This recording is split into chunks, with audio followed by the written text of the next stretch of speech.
Just a few days ago, presidential elections were held in the country of Uganda. These elections were not accepted by politicians who were competing against President Yoweli Kaguta Museveni, as they claimed that the elections were marked by widespread fraud. The leader of the NUP party, Bobi Wine, pointed out the theft that occurred during this election, presenting many pieces of evidence showing that the elections were rigged, including images allegedly showing the stealing of votes. The rejection of the election results by opposition politicians did not prevent Museveni from continuing to lead the country.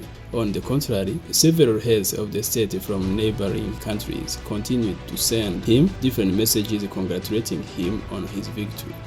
Many young people in Uganda, over 7%, don't know any other president because Yoweli Kaguta Museveni has led Uganda for nearly 40 years.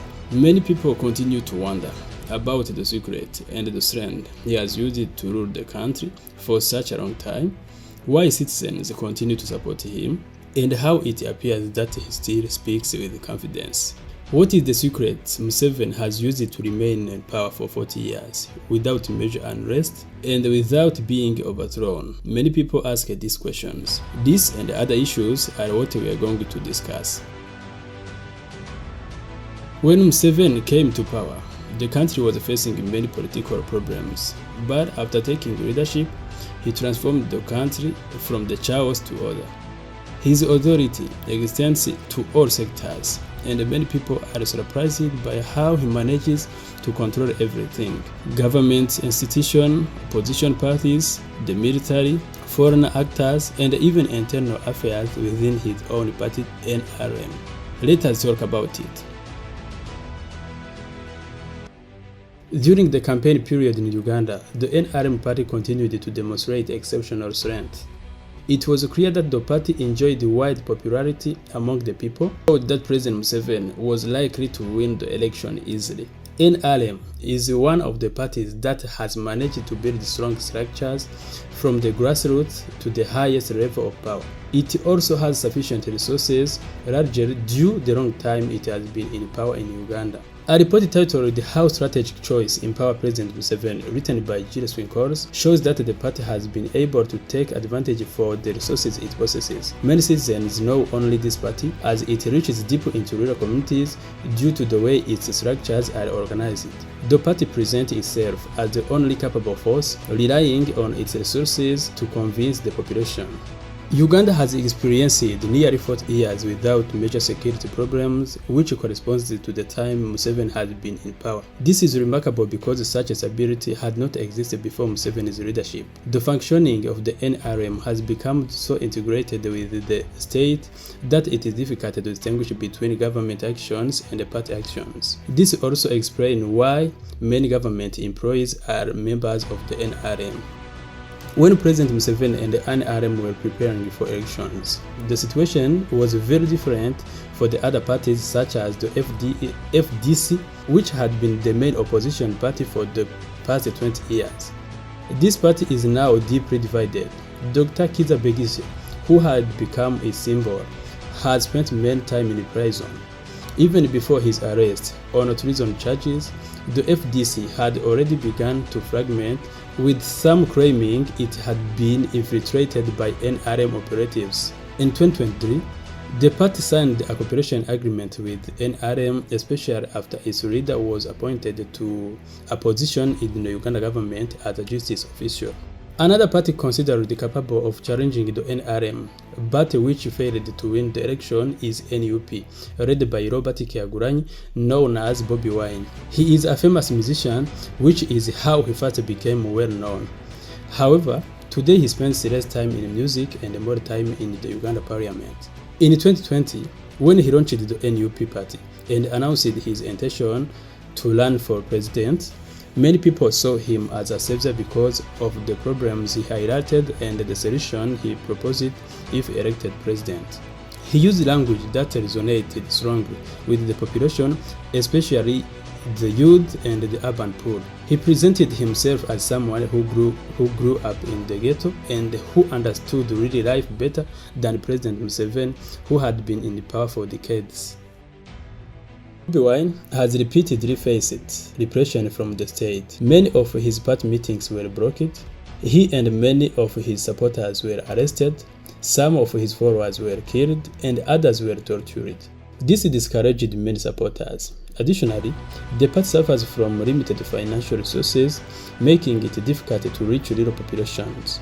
As a result, NUP is mostly known among young people active on social media, while many rural voters who make up the majority do not know it well.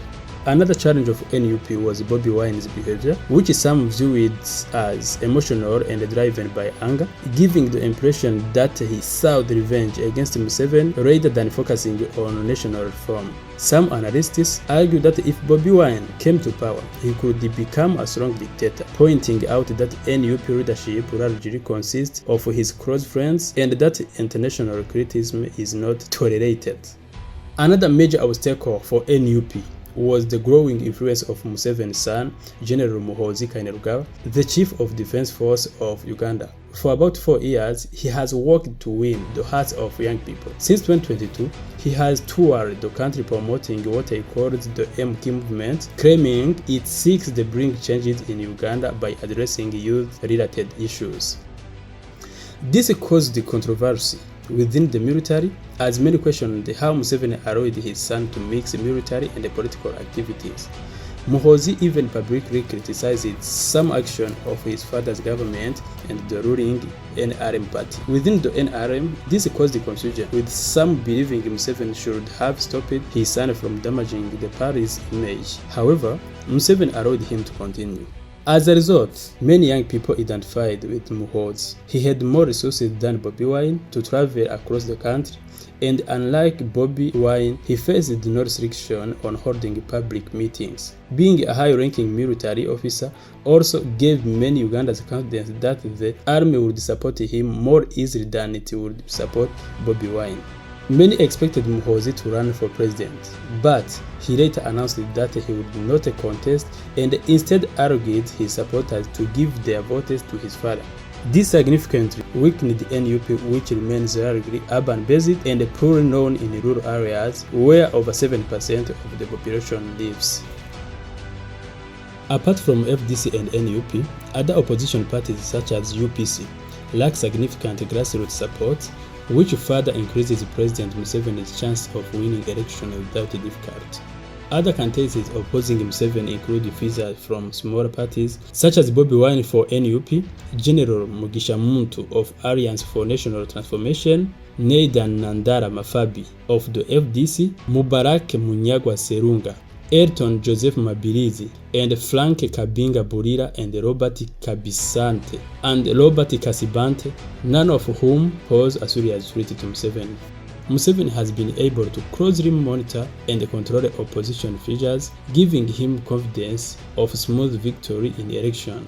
The Electoral Commission has often been accused of following Museveni's directives, a pattern observed in previous elections. Whenever opposition candidates appeared to gain momentum, the Commission allegedly intervened in a way that favored Museveni.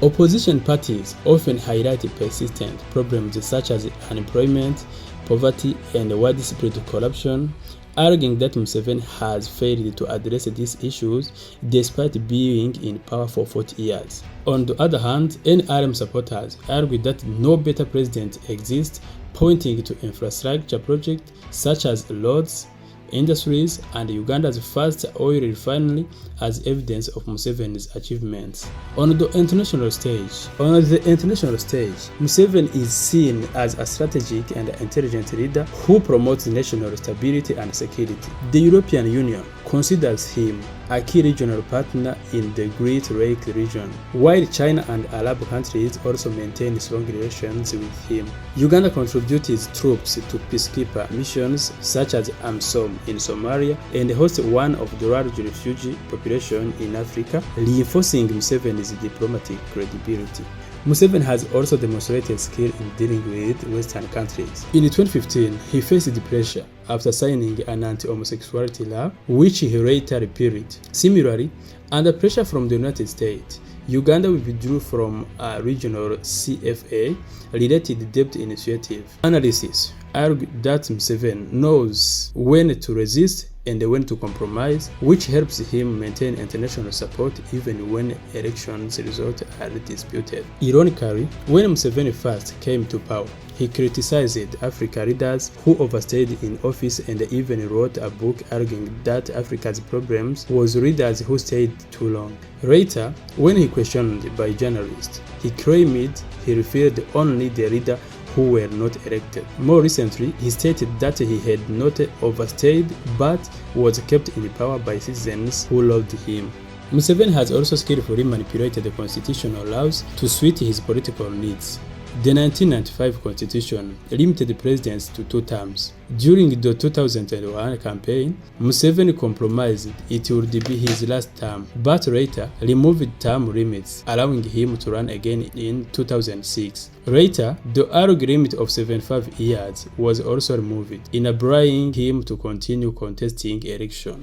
A key pillar of Museveni's power has been his control over the military. He came to power in 1986 through a rebel movement that later became the Uganda People's Defense Force. He ensured security institutions penetrated all levels of governance. Any soldiers who attempted to rebel were severely punished. Museveni has never distanced himself from the military and even placed it under the leadership of his son, Muhoozi Kainerugaba, who was repeatedly promoted to general. In the 1980s, Uganda was considered a failed state with little economic potential.